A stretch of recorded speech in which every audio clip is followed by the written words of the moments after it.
आप सुन रहे हैं और जीवन को जागृत करने वाले भजन और शब्द सुन रहे हैं। यथार्थ में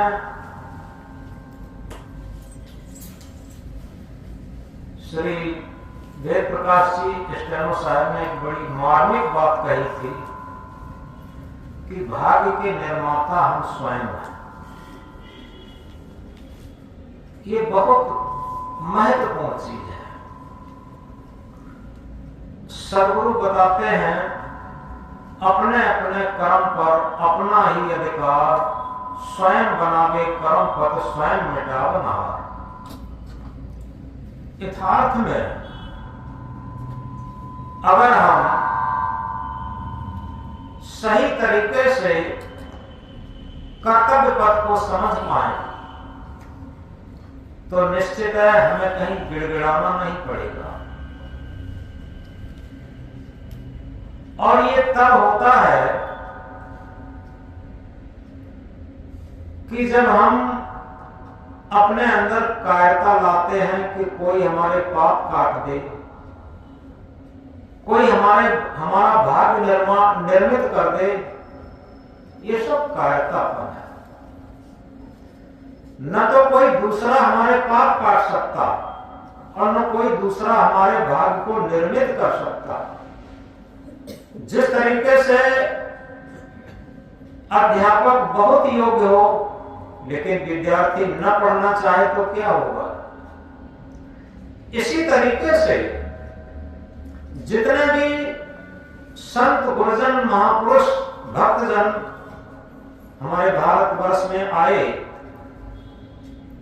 वो सब एक प्रज्वलित दीपक बन करके आए और इंकलाब के साथ हमारे जीवन को जगाने के लिए आए, हम लोगों को जगाने के लिए आए। क्योंकि सदगुरु ने कहा है जागो लोगो मत सोगो ना कर नींद से प्यार, जैसा सपना रैन का वैसा है संसार। सभी लोग जागो। और जागना क्या है? तब जानो सोबत से जागे, विषय वासना मन से त्यागे। यथार्थ में हमारे जीवन का वो क्षण बहुत मूल्यवान है। जिस टाइम हमारा मन निर्मल हो, पवित्र हो, अंतःकरण पवित्र हो, निर्मल हो, उस टाइम हमारा जीवन पूर्ण जागृत होता। तो इसलिए इस पर हम थोड़ा विचार करें। अपने अपने कर्म पर अपना ही अधिकार, स्वयं बनावे कर्म पथ स्वयं मिटावन हार। सदगुरु कबीर साहब इंकलाब करके कहते हैं कबीर कमाई आपनी निष्फल कबहू न जाए, बोया पेड़ बबूल का आम कहां देखा है। अगर हमने अपने खेत में बबूल का बीज बो दिया, कबीर साहब की वाणी बड़े साधारण लोग भी समझ सकते हैं। जिस तरीके से अपने खेत में हमने बबूल का बीज बोया है तो बबूल का ही अंकुर निकलेगा, वृक्ष बनेगा, कांटे लगेंगे। आशा करें इसमें हमें पके पके आम के फल खाने को मिलेंगे तो कहां से मिलेंगे। सदगुरु हमें जगाने के लिए कहते हैं कबीर कमाई आपनी निष्फल कबहू न जाए, बोया पेड़ बबूल का आम कहां देखा है। सुर नर मुनि और देवता सात दीप नौखंड, चाहे सुर हो, नर हो, मुन हो, देवता हो, कोई भी हो। हम ये न समझे जैसे हम ये ड्रेस पहने बैठे हैं तो अगर हम पाप कर्म करेंगे तो हमें उसका परिणाम जरूर भोगना पड़ेगा। इसीलिए सदगुरु ने जगाया। हम इस धर्म में न रहें कि हमारे पास बहुत बड़ा बेस है, ड्रेस है, मेहनत है, महामंडलेश्वर है, गुरु है, आचार्य है, पीर है, औलिया है, पद है, प्रतिष्ठा है, धन है, दौलत है, ये सब बहुत छोटी चीजें हैं। वो कहते हैं सुर नर मुनि और देवता 7 दीप 9 खंड, कहे कबीर सब भोग या देह धरे को दंड। सभी को अपने कर्म का परिणाम भोगना पड़ेगा। एक्शन टू रिएक्शन, क्रिया की प्रतिक्रिया होती है। अगर हमने लहसुन खा लिया है तो दुर्गंधी की डकार निश्चित आएगी। अगर हमने आम संतरा खाया है तो सुगंधी की डकार निश्चित आएगी। और इसीलिए कबीर साहब कर्म सिद्धांत को पुष्ट करने के लिए कहते हैं, कहनता तो बहुता मिले, गहनता मिला न कोई, सो कहनता पहचान दे जो न गहनता हो। कहने वाले, लक्ष्यदार भाषण करने वाले बहुत लोग मिल जाते हैं, कोई कमी नहीं दुनिया में, लेकिन सदगुरु जब आते हैं, गहनता मिला न कोई, ऐसे लोग बहुत कम मिलते हैं जो उस पर स्वयं चलते हैं, उसे अपने आचरण में उतारते हैं। आगे वो कहते हैं आदि साखी में, सो कहनता पहचान दे जो न गहनता हो। उस केवल कहने वाले लोग को, ज्ञान की लक्ष्यदार भाषण करने वाले लोगों को बह जाने दे। क्यों? जो ग्रहण न करता हो। एक अंग्रेजी की कोटेशन में कहा है, character is the transcription knowledge into action. ज्ञान का क्रिया में बदलना ही आचरण है। तो हम जिसे आचरण समझते हैं, जब तक हम आचरण अपने अंदर धारण नहीं करेंगे, अपने अंदर उतारेंगे नहीं, उसके अनुसार अपने जीवन को ढालेंगे नहीं, तब तक आचरण नहीं होगा। और इसीलिए कहा है, धर्म धर्म तो सब कहें, मजहब धर्म ना होए, निर्मल मन का आचरण सत्य धर्म है सो। हम आज धर्म धर्म चिल्ला रहे। जिस तरीके से पानी पानी चिल्लाने से प्यास नहीं जाएगी, भोजन भोजन रटने से भूख नहीं जाएगी, इसी तरीके से धर्म धर्म चिल्लाने से धर्म नहीं होगा। धारण करे तो धर्म है, नहीं तो थोथी बात। सूरज हो गए तो दिवस है, नहीं तो काली रात। अगर हमने धर्म को धारण कर लिया तो धर्म हो गया। केवल धर्म धर्म चिल्लाने से नहीं होगा। जिस तरीके से हम दिन दिन चिल्लाएं, कुछ भी नहीं होगा। जब तक सूरज उदय नहीं होगा तब तक दिन नहीं हो सकता। इसलिए हमारे जीवन में सबसे बड़ा महत्व यह है कि हम स्वयं अपने कर्तव्य पर भरोसा रखें और अपने कर्म पथ को समझें। और ये तभी होगा जब हमारे मन मस्तिष्क में अच्छा विचार होगा। ये कहा है, उठता है विचार तो उठता है आदमी, उठता है विचार तो उठता है आदमी, और गिरता है विचार तो गिरता है आदमी। आदमी का सबसे बड़ा जो उन्नत की तरफ जाने का स्रोत है वो अच्छे विचार है। हमारे अच्छे विचार होंगे तो अच्छे कर्म होंगे, अच्छे कर्म होंगे तो अच्छे संस्कार होंगे। अच्छे संस्कारों की पूंजी दुनिया में सबसे बड़ा धन है। जिसे सदगुरु ने कहा है, अरब खरब लो द्रव्य हो उदय अस्त लो राज। अरब खरब लो द्रव्य हो उदय अस्त लो राज, भक्त महात्म ना तो ले ये सब कौन है काज। अरब से खरब तक द्रव्य हो जाए, उदय से अस्त तक राज हो जाए, लेकिन भक्ति की महिमा के समतुल्य नहीं हो सकता।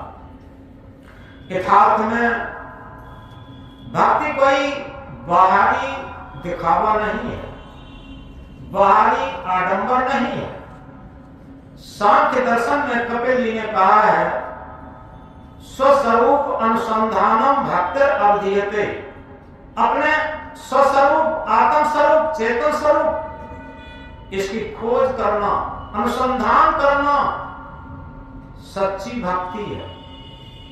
लेकिन विचार करें, जीवन में हम सारी चीजों की खोज करते हैं, लेकिन क्या कभी विचार किया जिसके बिना ये हमारा जीवन नहीं होगा, उस सत्य सत्ता, आत्म सत्ता, परमात्म सत्ता, ब्रह्म सत्ता, सुप्रीम सत्ता जो हमारे अंदर विराजमान है, जिसके बिना जीवन नहीं रहता और जिसके रहने तक जीवन रहता, क्या कभी उसकी खोज करना शुरू की, उसकी जानकारी करने की हमने जरूरत समझी? यथार्थ में जब हम, जिसे कहा है कि body is the motor and soul is the driver, शरीर एक मोटर के समान है, आत्मा इसमें एक ड्राइवर के समान है।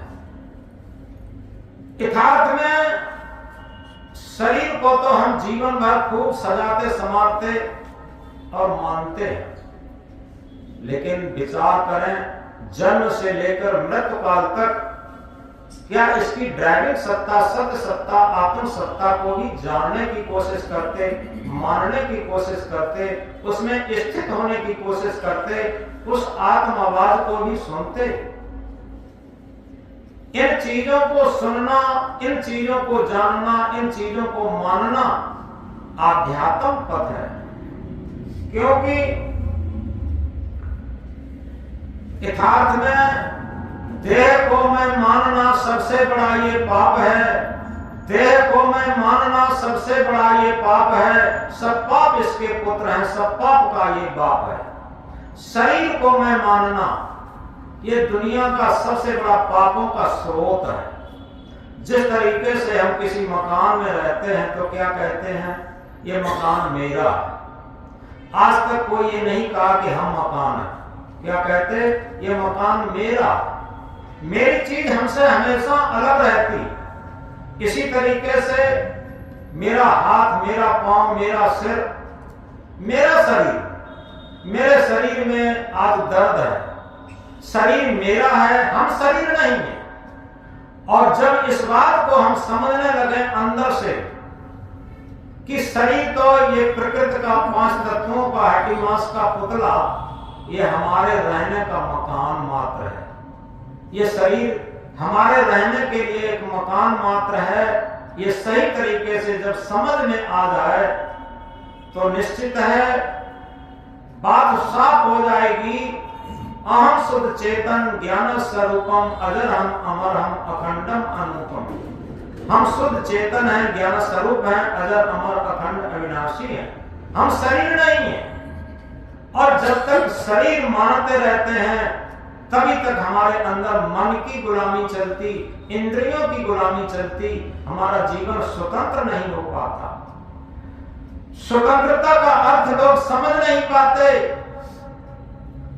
स्वतंत्रता का ये समझते हैं कि हम मनमानी करें, किसी की बात न माने, वो स्वतंत्रता है, लेकिन वो सबसे बड़ी पराधीनता है। स्वतंत्रता का सही अर्थ है स्व माने अपना, तंत्र माने नियंत्रण। जिसका जीवन आत्म नियंत्रण में चलता है वो परम स्वतंत्र है, और जिसका मन इंद्रियों की गुलामी में चलता है वो परम पराधीन है। तो इसलिए रहकर स्वतंत्र जीवन अच्छा, चाहे मुट्ठी भर चना मिले, रहकर स्वतंत्र जीवन अच्छा, चाहे मुट्ठी भर चना मिले, धिक्कार गुलामी का बंधन चाहे घी गुड़ से सना मिले। अगर हम स्वतंत्रता का सही अर्थ समझते हैं तो हमारे जीवन में निष्कामता आ जाती है। तो कहा है निष्काम जनित सुख सन्मुख अमृत वही नित्य हम पान करें। हमारे अंदर अगर निष्कामता आ गई, जिसे कहते हैं चाह रहित जीवन, चाह गई चिंता मिटी मनुआ बेपरवाह, जिनको कछु न चाहिए सोई सहन पद सा, वही सम्राटों के सम्राट। तो इस तरीके से ये हमारी मन की हविस हमें हैवानियत की तरफ ले जाती। कहा है हविस की हविस इंसान को हैवान बना देती है, हविस की हविस इंसान को हैवान बना देती है, हविस की चोट इंसान को इंसान बना देती है।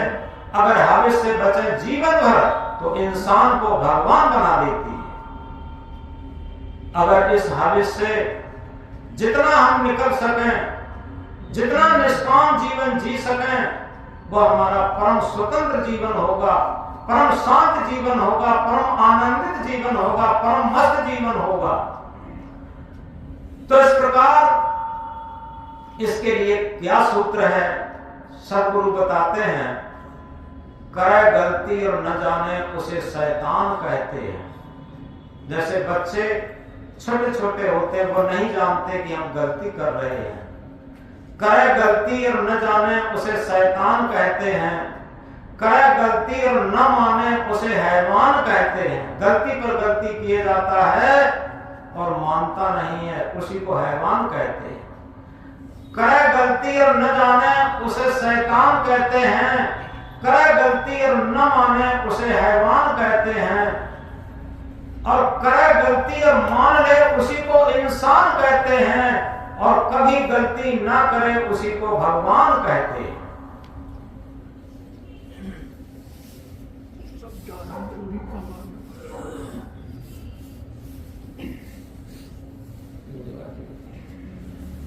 तो इस प्रकार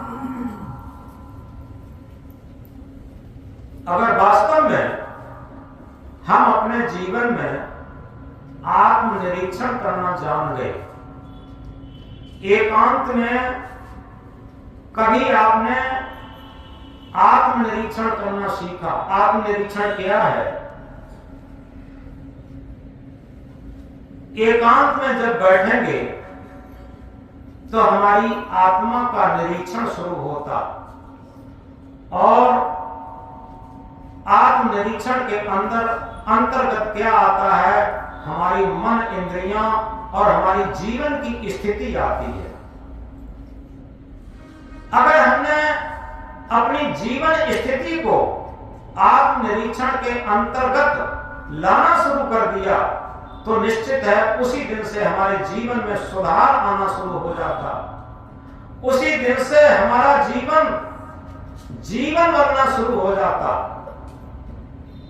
क्योंकि यहां जितने भी लोग बैठे हैं सबके अंदर कोई न कोई बहुत बड़ी कला होगी। कोई डॉक्टरी जानता होगा, कोई मास्टरी जानता होगा, कोई टेलरी जानता होगा, कोई मकान निर्माण कर लेता होगा, उसकी कला जानता होगा। बहुत कलाएं होती हैं। कंप्यूटर कला में बहुत कोई होशियार होगा। कई कलाओं में लोग होशियार होते हैं, लेकिन क्या कभी विचार करके देखा हमारे अंदर जीवन जीने की कला भी है? हम जीवन जीने की कला भी जानते हैं। दुनिया में सबसे महत्वपूर्ण कला अगर है तो जीवन जीने की कला है। एक छोटे से उदाहरण से समझेंगे।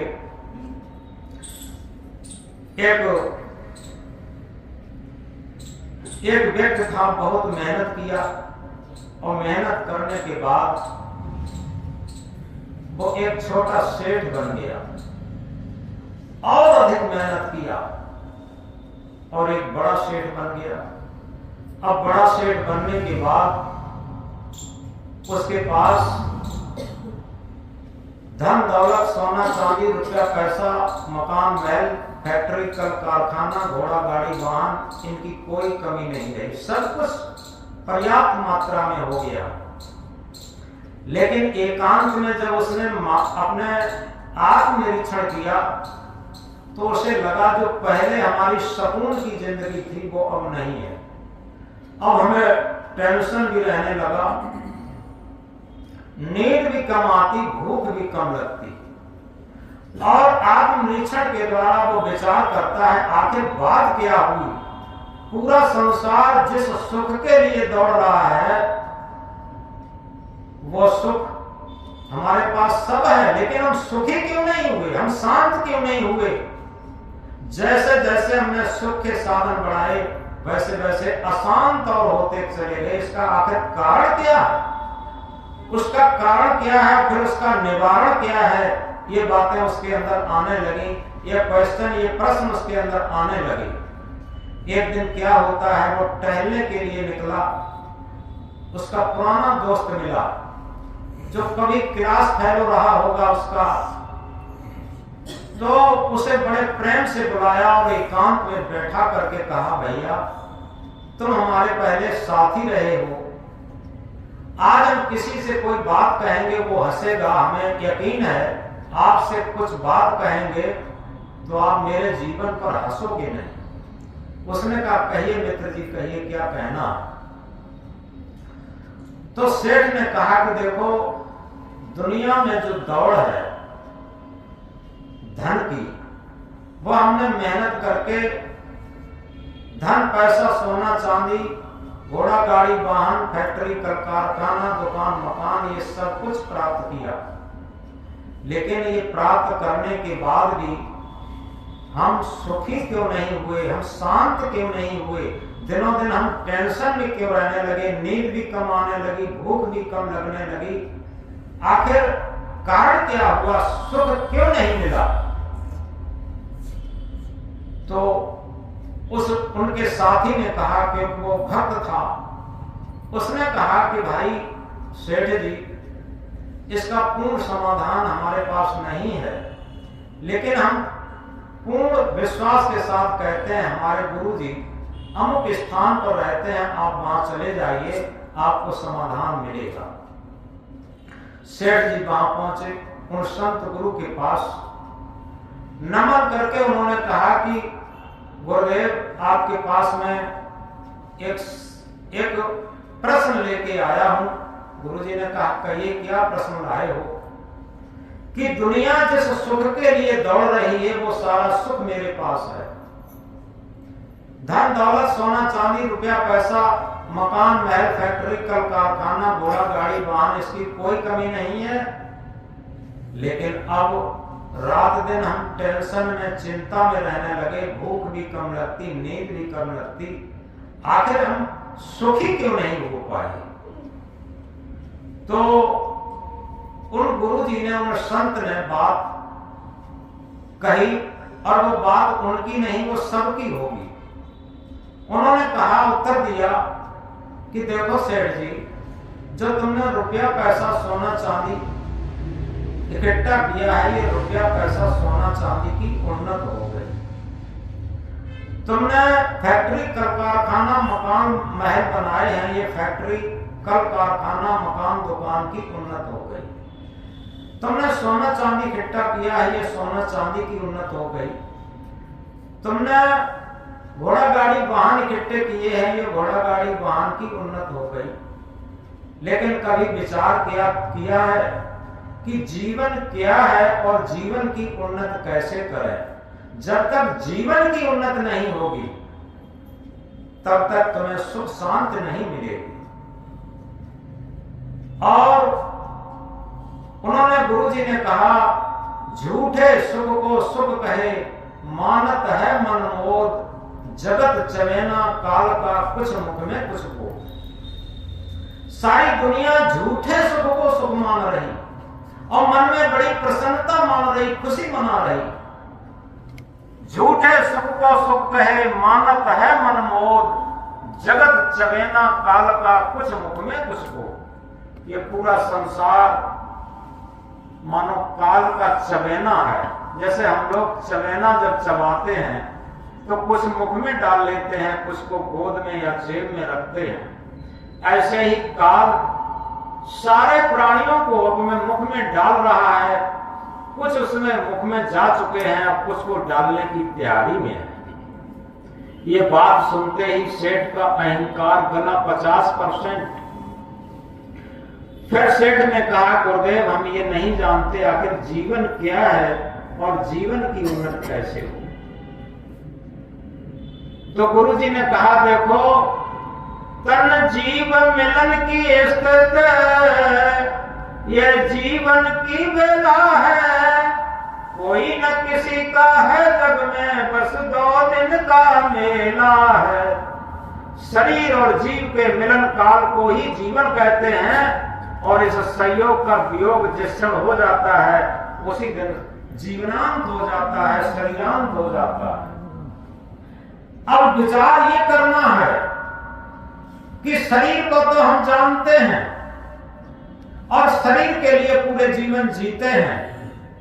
क्या कभी उस चेतना के लिए, सत्य सत्ता के लिए, आत्मा के लिए भी कुछ जिए हैं। जिस तरीके से किसी भी गाड़ी के दो पहिए हों, एक पहिया बहुत छोटा लगा दें, एक पहिया बहुत ऊंचा बड़ा वाला ट्रैक्टर का लगा दें और गाड़ी चलाएं तो गाड़ी चलेगी नहीं, खचरेगी। इसी तरीके से हमारी जीवन रूपी गाड़ी के दो पहलू हैं, दो पहिया हैं, एक भौतिक पहलू, एक आध्यात्म पहलू। भौतिक पहलू शरीर को कहते, आध्यात्म पहलू इस सत्य सत्ता आत्म को कहते, जिसके सत्ता से ये शरीर चलता है। क्या जीवन में कभी विचार किया है ये दोनों पहलुओं को लेकर के चले हो क्या? केवल एक पहलू को लेकर के सभी चलते हैं, शरीर के पहलू को लेकर, भौतिक पहलू के लेकर के। इसीलिए कहा भौतिकता के साथ साथ आध्यात्म को भी लेता चले, आध्यात्म को भी लेता चल, जड़ विषयों से हट करके चेतन स्वरूप में रमता चल। भौतिक जीवन के साथ साथ हम आध्यात्म जीवन को साथ लेकर के चलें। जब दोनों पहलुओं को, दोनों पहलुओं को साथ लेकर के चलेंगे तो ये जीवन जीने की कला होगी। इससे हमें सुख शांति मिलेगी। इसलिए सबसे बड़ी बात यह है कि हम भौतिक पहलू के साथ साथ क्या आध्यात्म पहलू को भी साथ लेकर के चल रहे हैं कि नहीं चल रहे, ये विचारणीय सब्जेक्ट है।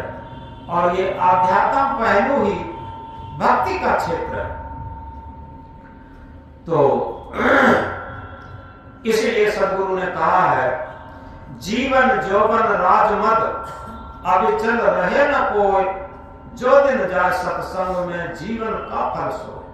हमारे पास जो कुछ भी है, जीवन है, जवानी है, पद है, प्रतिष्ठा है, कुछ भी है, ये सब स्थिर रहने वाली चीजें नहीं है, सब क्षणिक हैं और छूट जाने वाली चीजें। जो क्षण, जो हमारी श्वासें सत्संग में निकल जाएं, वो हमारी जीवन की सच्ची सार्थकता है।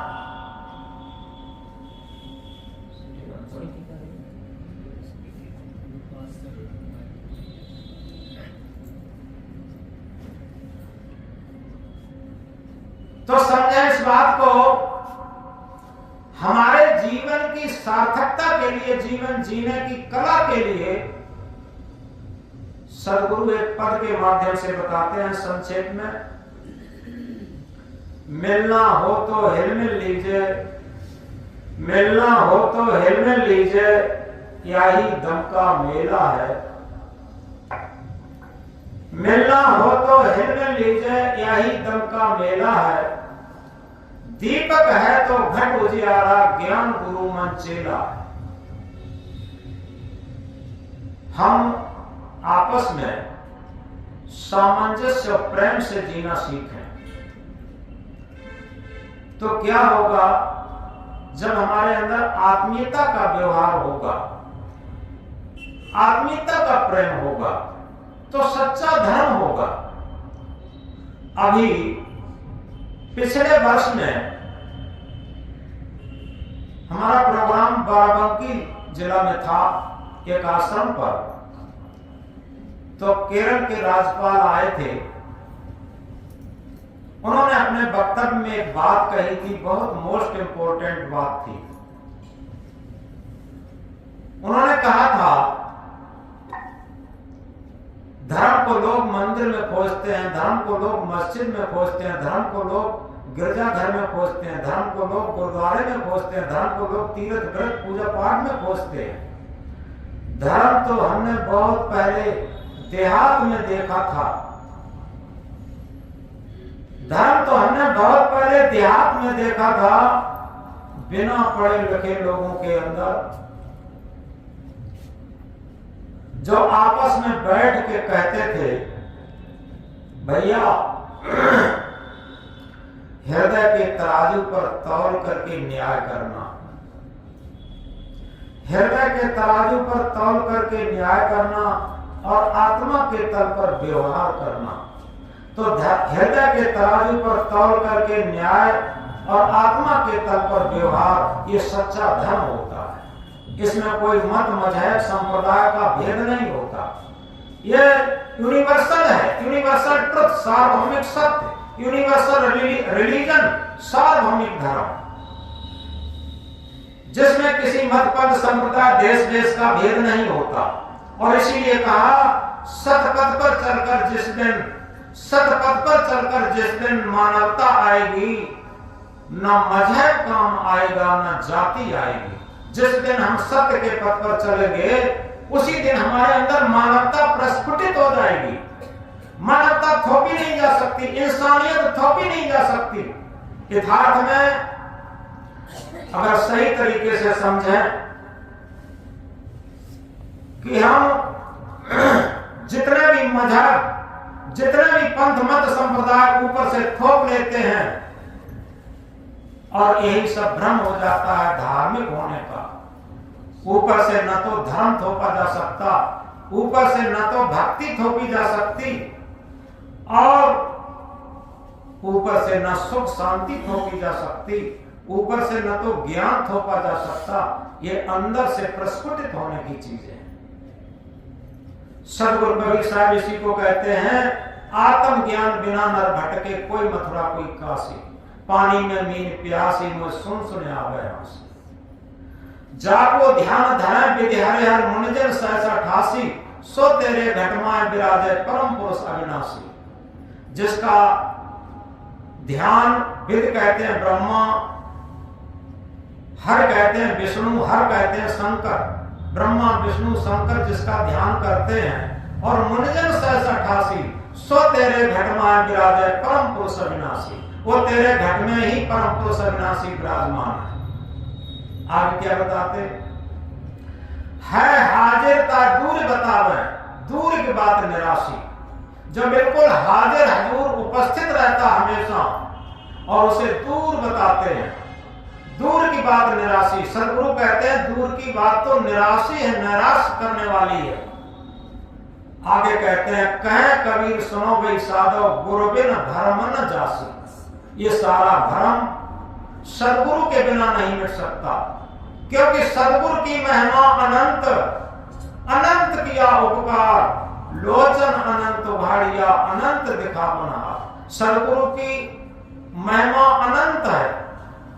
अनंत का अर्थ होता है उसे मापा नहीं जा सकता। इतना बड़ा उपकार, क्या कहा, सब धरती कागज करूं लेखन सब बन रहा है, सात समुंदर मस करूं गुरगुन लिखा न जाए।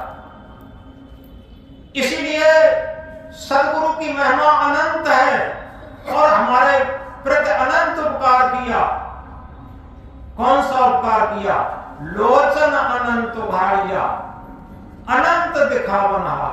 हमारे अंदर अनंत एक नेत्र है, थर्ड आई जिसे कहते हैं, तीसरा नेत्र है जिसे विवेक नेत्र भी कहते हैं। और इसीलिए कहा, परख नहीं सकती है रतनों को हर इंसान की आंखें, परख नहीं सकती है रतनों को हर इंसान की आंखें। दिखाई सत्य क्या देवे, दिखाई आत्म क्या देवे, दिखाई परमात्म क्या देवे, दिखाई ब्रह्म क्या देवे, जब तक नो ज्ञान की आंखें। इन आंखों से हर नहीं दिखे नैन तीसरा खोल, प्यारे सदगुरु सदगुरु बोल। यथार्थ में हमारे अंदर जब विवेक नेत्र प्रस्फुटित होता है तो हमारे अंदर ही परमात्म सत्ता का साक्षात्कार होता है। तो बताया, मिलना हो तो हिल मिल लीजिए, यही दम का मेला है। दीपक है तो घट उजियारा, ज्ञान गुरु मन चेला है। दीपक किसे कहते हैं? जिस तरीके से किसी अंधेरे कमरे में जब दीपक रख दिया जाता है तो अंधकार त्रोहित हो जाता, भाग जाता, उसे भगाना नहीं पड़ता। इसी तरीके से जिसे सेल्फ नॉलेज कहा, जिसे आत्मज्ञान कहा, वो हमारे अंदर जब प्रस्फुटित होता है तो हमारे अंदर का अज्ञान, हमारे अंतःकरण का अज्ञान भगाना नहीं पड़ता, वो अपने आप चला जाता। तो दीपक है तो घट उजियारा, हमारे घट के अंदर उजियारा हो जाता, ज्ञान का उजियारा प्रस्फुटित हो जाता। फिर क्या होता? ज्ञान गुरु मन चेला, आत्मा का ज्ञान गुरु हो जाता और आत्मा रूपी गुरु हमारे अंदर प्रस्फुटित हो जाता और मन उसका चेला बन जाता। जब तक हमारे अंदर आत्मा रूपी गुरु प्रस्फुटित नहीं होता और उसके ज्ञान को हमारा मन अर्जित करके निर्मल नहीं बनता, तो रामायण की चौपाई भी कही है, निर्मल मन सोई जन मोह पावा, मोह कपट छल छिद्र न भावा।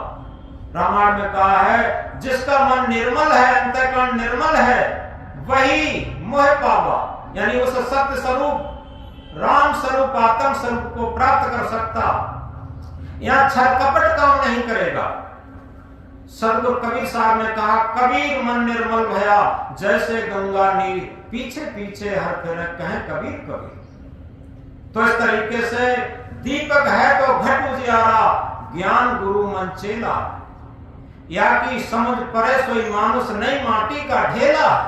ये चीजें जो सत्य तथ्य की हैं, आध्यात्मिक विज्ञान की हैं और अपने आत्म परमात्मा की हैं, जिसकी समझ में आ गई वही सच्चा मनुष्य है और उसी के अंदर मनुष्यता आ गई, उसी के अंदर मानवता आ गई। क्योंकि humanity is the only religion, मानवता ही केवल धर्म है, नई माटी का ढेला है। अगर ये चीजें नहीं आई तो समझ लो माटी का ढेला।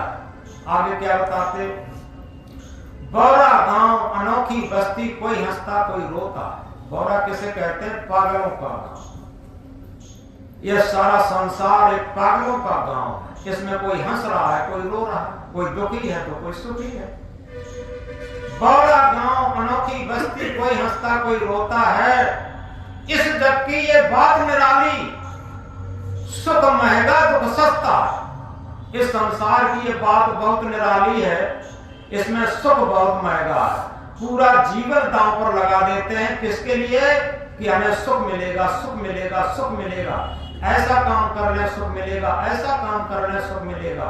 लेकिन किसी वृद्ध आदमी को जाके पूछो कि भैया पूरे जीवन में तुम्हें सुख कितना मिला, तो वो क्या कहेगा कि भैया सुख तो नहीं मिला, सुख के लिए हम बिछौना तो बहुत बिछाते रहे, सुख के लिए तैयारी तो बहुत करते रहे, लेकिन पूरा जीवन दुख में ही निकल गया।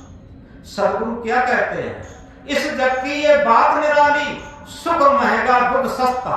दुख बहुत सस्ता है, बिना बुलाए मिल जाता, बिना चाहे मिल जाता, और सुख को लोग चाहते हैं तब भी नहीं मिल पाता।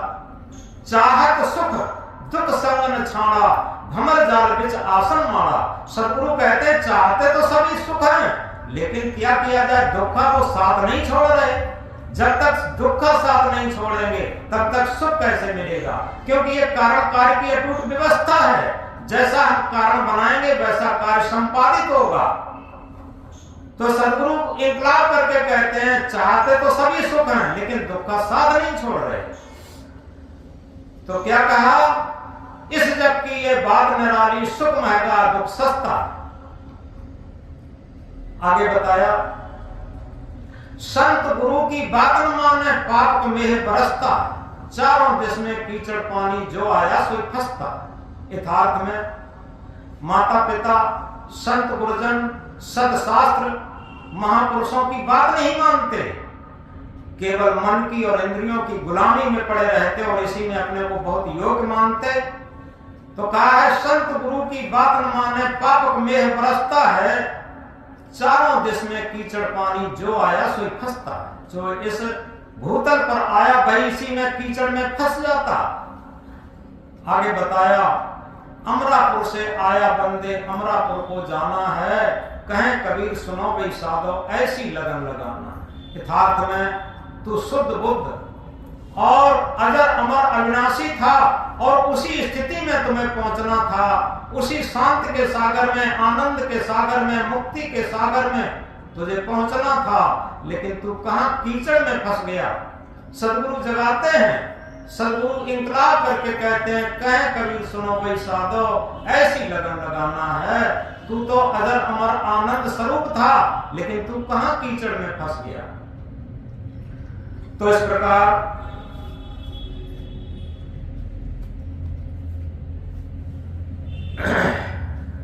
हम एक महामंत्र पर कुछ निवेदन कर रहे थे। क्या अपने अपने कर्म पर अपना ही अधिकार स्वयं बनावे, कर्म पद स्वयं मिटा बना। इसी के साथ हम इस बात को जोड़ लें, जानो अपने आप को, खोजो अपने आप, अपने को जाने बिना मिटे नहीं संताप। याद रखें, क्या हमने दुनिया की सारी चीजों को जान लिया है? आज कंप्यूटर से, यहां से हम विश्व लेवल की सारी बातें जानते हैं, लेकिन क्या हम अपने आप को जानते हैं? अपने चेतन स्वरूप, अपने आत्म स्वरूप, अपने परमात्म स्वरूप को जानते हैं? यदि अपने सत्य सत्ता आत्म स्वरूप को नहीं जानते तो वो जानना सब बेकार हो जाएगा कुछ समय बाद। क्यों? क्या कहा? सपना यह संसार लागता आए के, चले जुआ में हार मनज तन पाए के। ये सारा संसार सपना के समान लगता, और जब बुढ़ापे की अवस्था आती है, जर्जर अवस्था आती है, तब क्या लगता है? ये अमूल्य मानव जीवन हम पाए तो थे, लेकिन हारे ज्वारी के बाद कपड़ा झाड़ते हुए चल दिए, यहां से कुछ भी प्राप्त नहीं कर पाए, और सारे कुसंस्कारों का जखीरा इकट्ठे करके और लिए जा रहे हैं।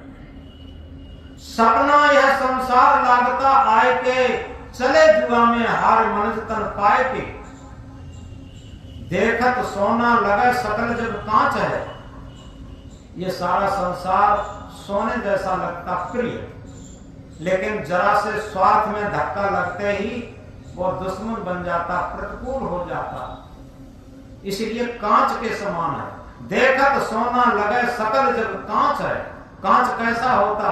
जरा सा धक्का लगा कि टूट गया, बिखर गया। ऐसे ही सारा संसार है। जब तक हम स्वार्थ चलाते रहें तब तक वो मानता रहेगा। जिस दिन स्वार्थ चलाना बंद हो गया, और उसी दिन वो हमसे दूर हो जाएगा, छिटक जाएगा, चटक जाएगा। तो देखत सोना लगे सकल जब कांच है, जीवन कहिए झूठ सो मरना साँच है। यथार्थ में ये सारा जीवन झूठ मूठ खेल के तरीके से होता है।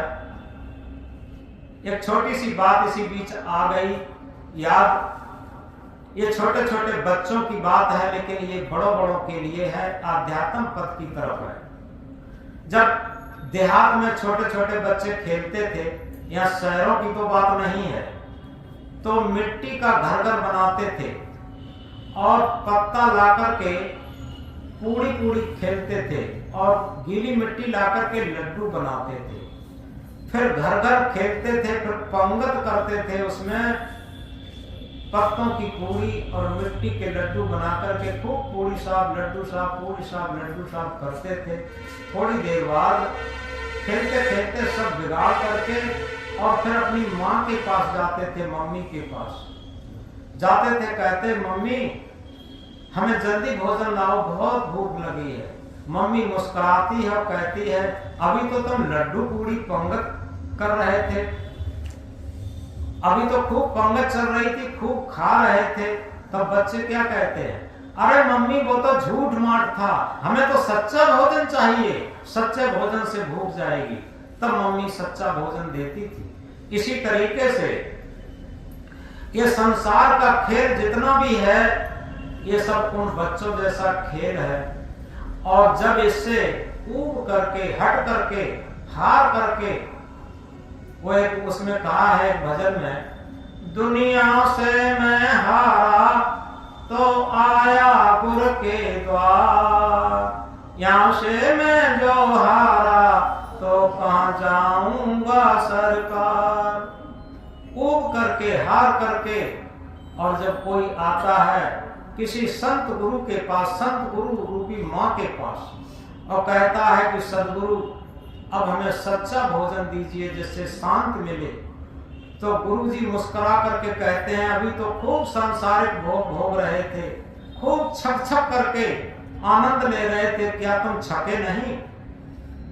तो साधक कहता है बच्चे की तरीके से गुरुदेव वो तो सब झूठ माट था।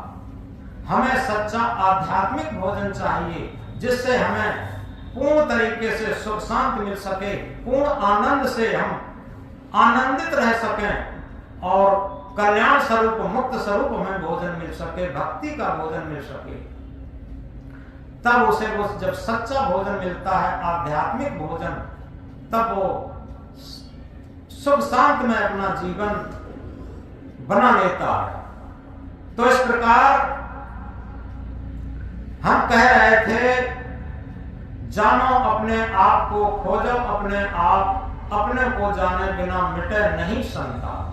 यथार्थ में जितना दुख है वो सब अपने को जाने बिना ही है। और जब अपने आप को हम जान लेंगे तो निश्चित है सारा दुख मिट जाएगा।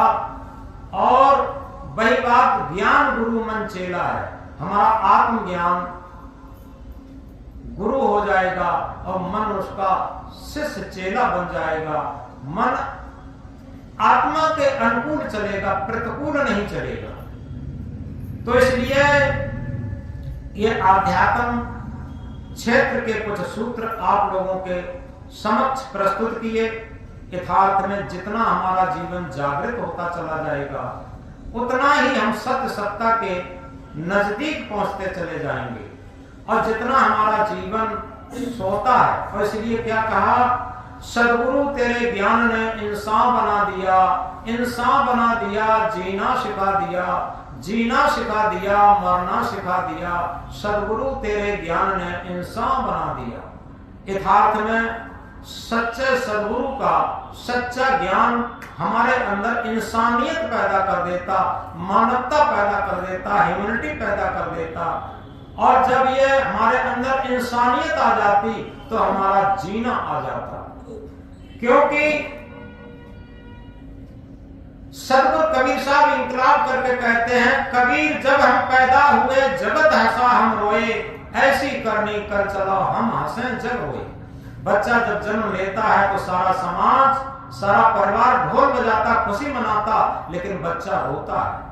मनुष्य का बच्चा ही एक ऐसा बच्चा है जो रोते रोते जन्म लेता, शिकायत करते करते जीवन व्यतीत करता और पश्चाताप के टप टप आंसू गिराते हुए चला जाता।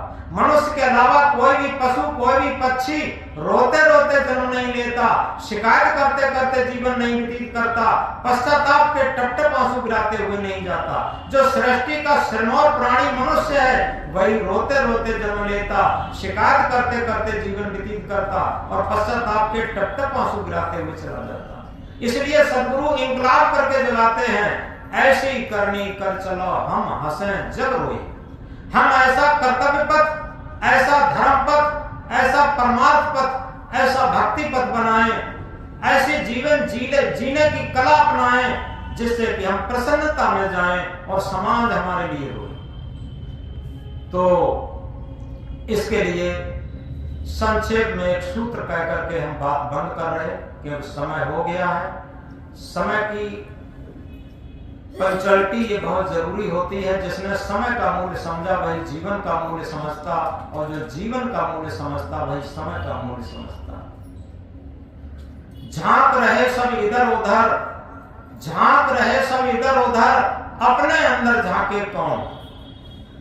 दुनिया सुधरे सब चिल्लाते, निज को आज सुधारे कौन। हम समाज में देखते हैं, परिवार में देखते हैं, पति सोचता है पत्नी सुधर जाती तो बड़ा अच्छा होता, पत्नी सोचती है पति सुधर जाता तो बड़ा अच्छा होता, सास सोचती है बहू सुधर जाती तो बड़ा अच्छा होता, बहू सोचती है सास सुधर जाती तो बड़ा अच्छा होता, पुत्र सोचता है पिता सुधर जाता तो बड़ा अच्छा होता, पिता सोचता है पुत्र सुधर जाता तो बड़ा अच्छा होता।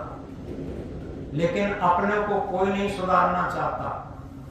लेकिन आध्यात्म पथ, भक्ति पथ क्या कहता, झांक रहे सब इधर उधर, अपने अंदर झांके कौन। दुनिया सुधरे सब चिल्लाते, निज को आज सुधारे कौन।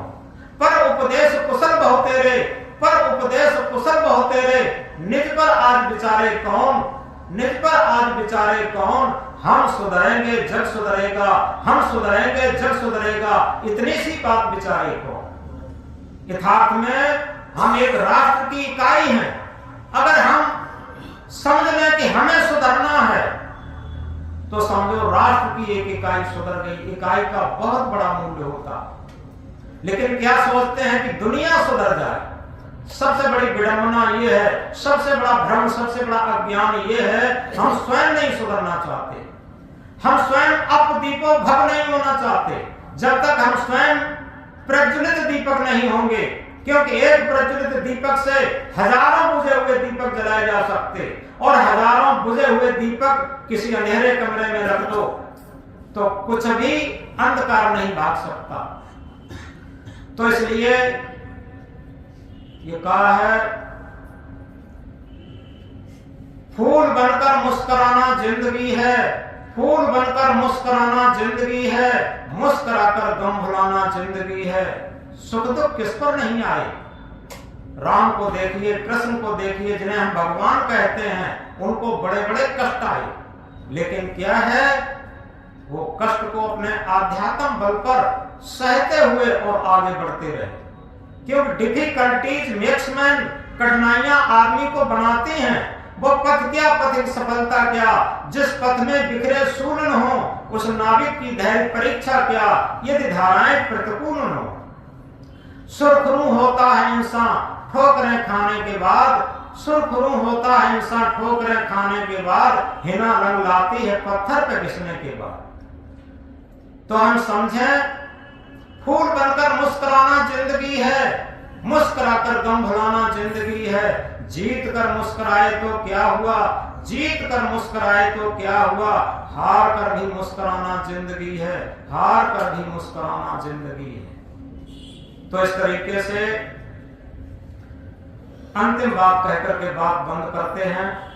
हमने देखा है पत्थर पिघलते हुए, हमने देखा है पत्थर पिघलते हुए, शीत जल से भी शोले निकलते हुए, शीत जल से भी शोले निकलते हुए। तुम न बदलोगे कैसे ये विश्वास हो, तुम न बदलोगे कैसे ये विश्वास हो। हमने देखा है मौसम बदलते हुए, हमने देखा है मौसम बदलते हुए। बोलो सतगुरु कबीर साहब की जय। जय गुरु शरणम।